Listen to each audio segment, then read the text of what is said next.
right, we're out here with Cassian. Before we get him right into like the rocks and mulch situation and get him exposed to like that specific substrate, if you will, we're going to work on some impulse control exercises that doesn't necessarily translate immediately. Like he doesn't do like a leave it exercise with food in the studio and then immediately just knows how to leave everything and drop everything on command. Especially at this age, puppies really, really stink at generalizing. So things that we teach them inside the house or in the backyard or in the living room don't necessarily translate when we change a certain aspect of the environment or certain things about the training. So it just definitely takes a lot of practice here, there, everywhere. I kind of call it like the Dr. Seuss routine. So we want to practice in a house with a mouse, in a fox with a box, here, there, redfish, bluefish, everywhere, until the dog it becomes full circle and he goes, oh, like leave it means leave it no matter what the object is or where I am, etc. So a couple of things about that specific issue. Anytime I'm looking to stop a behavior, especially where we may be considering implementing some kind of, I'm going to say the word punishment, but I don't want that word to like freak you out at all. So anything that stops a behavior from reoccurring is technically called a punishment, right? It doesn't necessarily have to be punitive, but we could be talking about like using the leash pressure to stop him from eating rocks or mulch.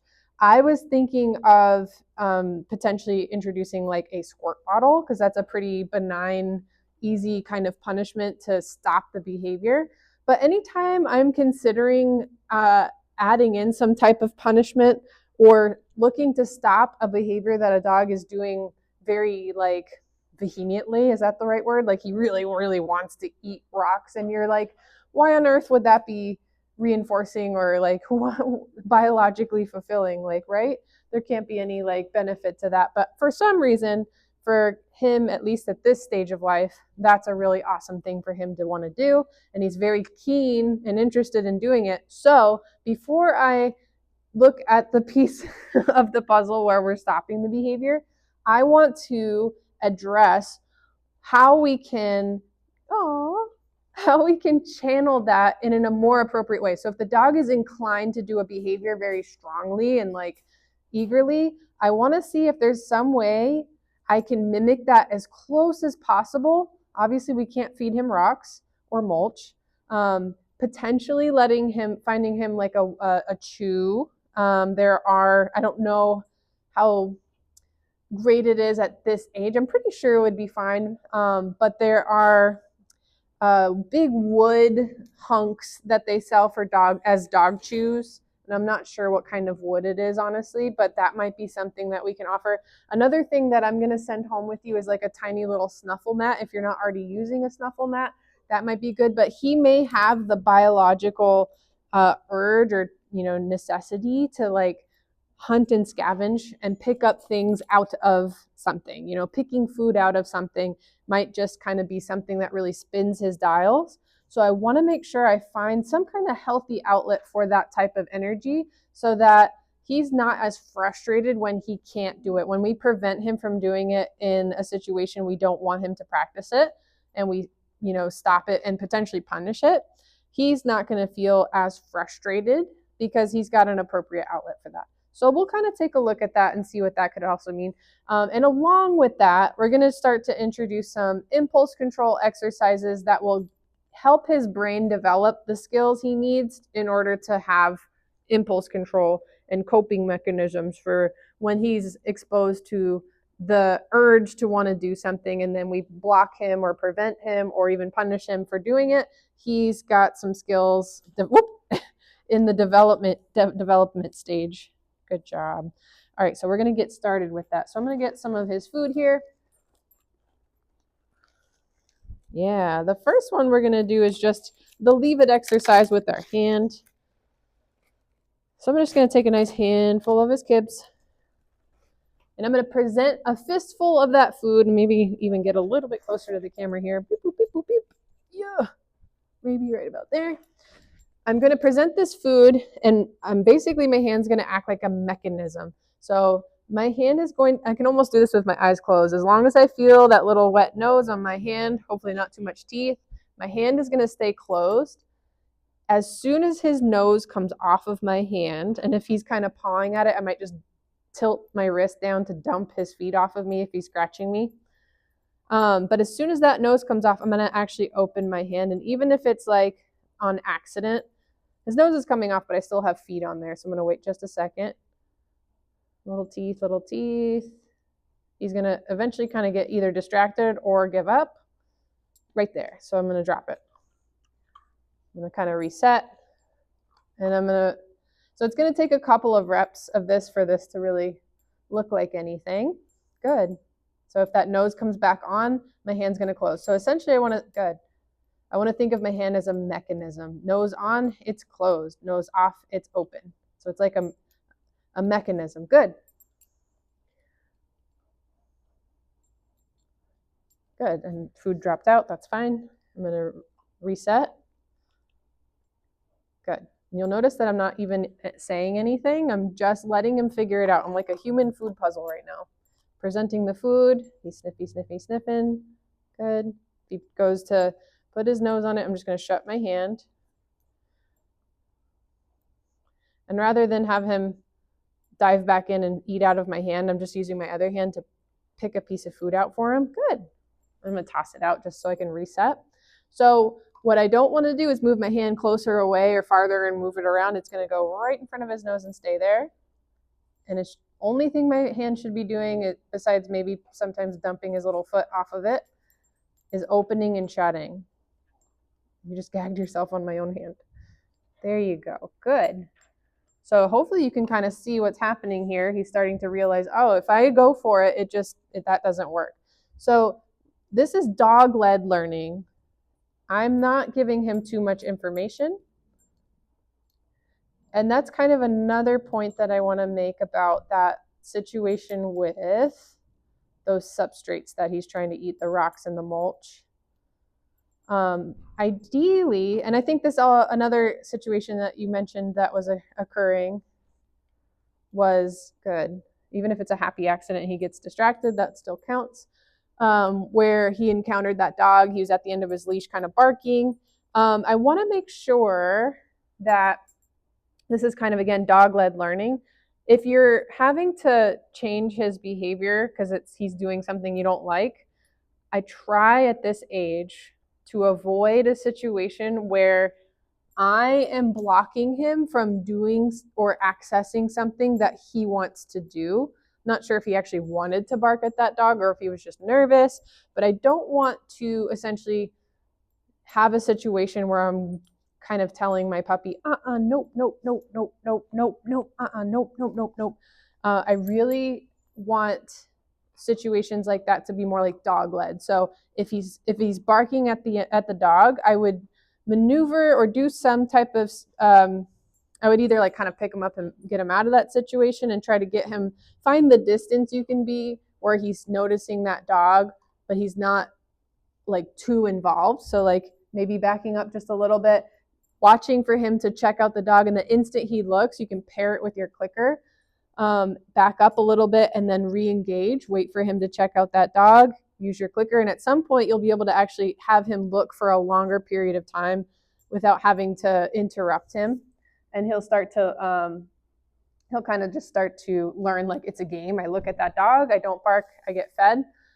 We can talk about that later on if reactivity seems to be something that we're struggling with him. I don't read into behaviors like that at this age because they're so pliable, they're so malleable at this age. Things change so quickly. So I wouldn't read into him at anything he does right now at this age. Like I wouldn't read into any kind of aggression, any kind of frustration. Puppies at this age are just like little balls of like blah. So I'm gonna kind of do this exercise while I'm blabbing. Good.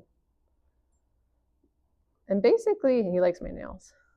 I'm going to kind of do this until I notice that he's like, oh, like if I take you should see kind of like, yeah, a light bulb moment. I don't know if you've taught him high five already, but that might be what's going on here. Good. Good. And even happy accidents where we're distracted, that works too.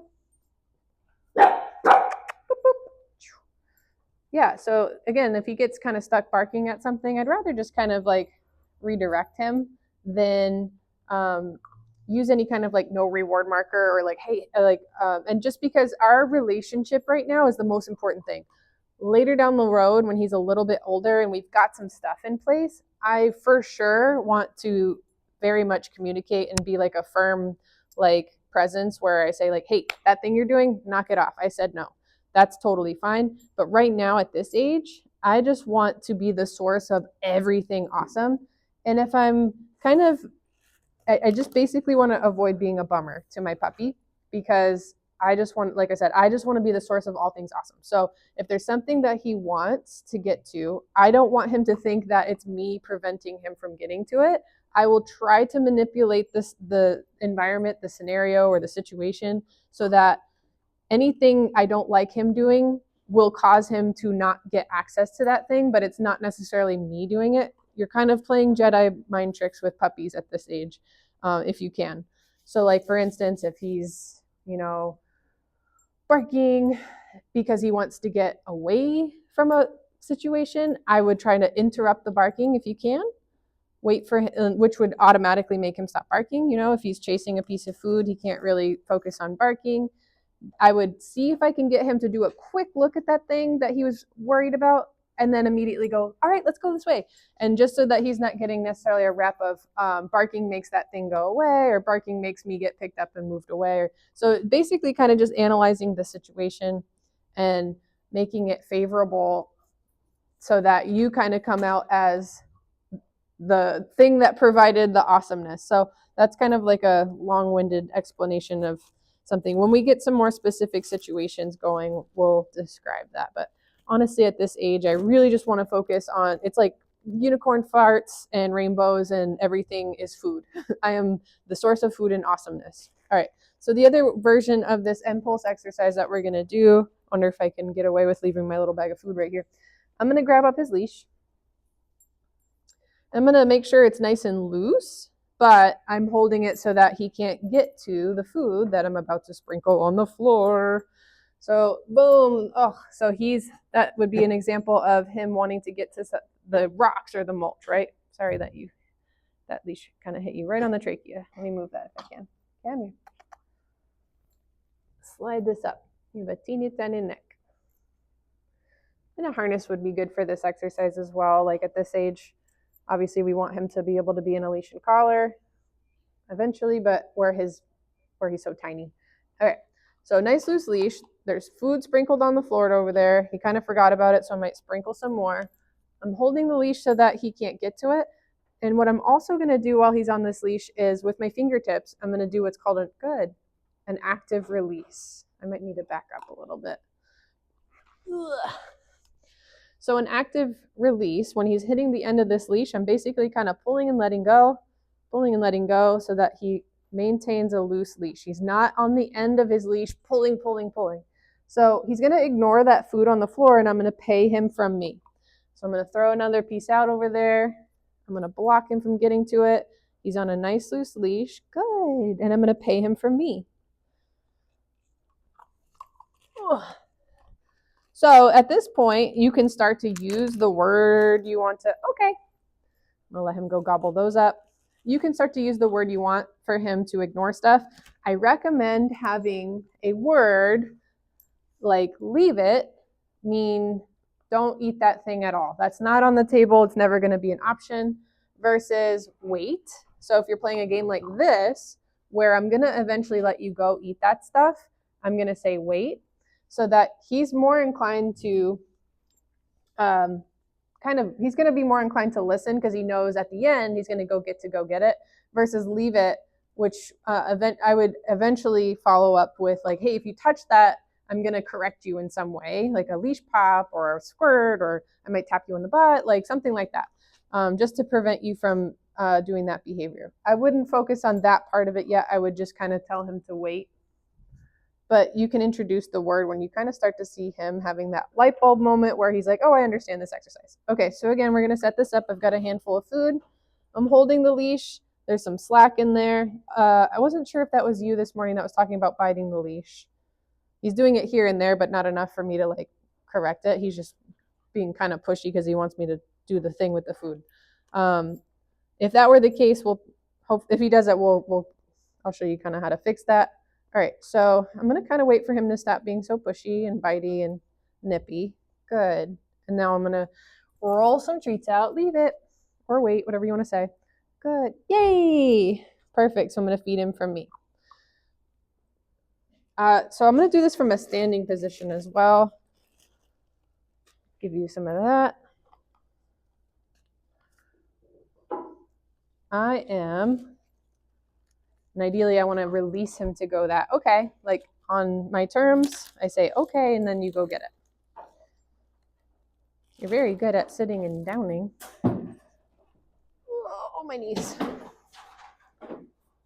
All right, so again, same drill. I'm gonna booby trap the floor here with a nice pile of kibble. I'm gonna have like 1 or 2 in my hand. I'm gonna kind of back him up over here. And then we're gonna walk towards it, and I can say, leave it, and I'm gonna do a little bit of an active release. Leave it, good. Yes, and I'm gonna pay him from me. Leave it. Good. Good. Nice. Leave it. Good. Okay. Perfect. So obviously when I said okay, I'm going to have to like indicate what that means, but eventually he's going to hear his general release word, which is where we've been using okay. And he's going to go, great, now I can go get it. Well, you got to be quicker than that. I'm going to steal these up. Ready, ready, ready? So I'm going to do this with a little bit of a bowl. Who's that? Who's that? Oh, I always don't recognize her right off the bat for some reason. All right, same exercise. I'm just using a bowl. Hopefully this isn't the world's longest video. Oh my God, how did I get that long? Holy moly. Well, I swear to God, I thought it was like 5 minutes long. We'll wrap this up. All right, so I'm gonna say, leave it. Good. Leave it. Good. Good. He has a nice loose leash. I'm only using a little bit of an active. Good. Leave it. Good. Yes, sir. Leave it. Good boy. Okay. Whoops, you missed that one. Itchy bum. Okay.